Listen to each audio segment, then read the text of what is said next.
जेको बदीन में असांजो जेको धरती धणी गभरू नौजवान 5000 जी तारीख़ कोली कबीलो जे सिंध लाइ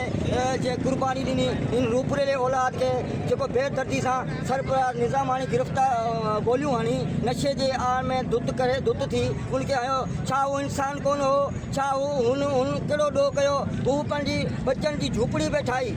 यही कोली बिरादरी पूरी सिंध जा धणी आहिनि सिंध जा वाली आहिनि 5000 तारीख़ है उन्हनि जी अॼु उहा उनखे बेदर्दी सां क़तल कयो वञे छो नथा MNA MP नोटिस वठनि छा उन्हनि जा MNA MP नोटिस नथा वठी सघनि ही वोटर कंहिंजा आहिनि ही पाकिस्तान पीपल्स पार्टी जा वोटर आहिनि CM सिंध खे नोटिस वठणु खपे नओं IG सिंध जेको आयो जावेद अहमद ओडो जेको ईमानदार निहत इंसाफ़ वारो माण्हू आहे उन खे असीं चऊं था त ही असीं धरती धणी आहिनि साईं धरती धणी आहिनि हिननि खे छो ईअं बेदर्दी सां मारियो वञे केॾी महिल जबरी मज़हब मटाया पिया वञनि केॾी महिल हिननि खे गोलियुनि जो खाज बणायो पियो वञे ऐं हिननि कुर्बानियूं ॾिनियूं आहिनि पाकिस्तान पीपल्स पार्टी लाइ असांजी जेका सेनेटर आहे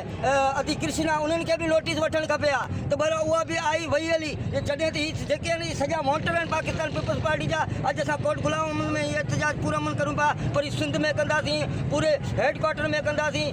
पूरे तक़रीबन 4 ज़िलनि में कोली बिरादरी रहे थी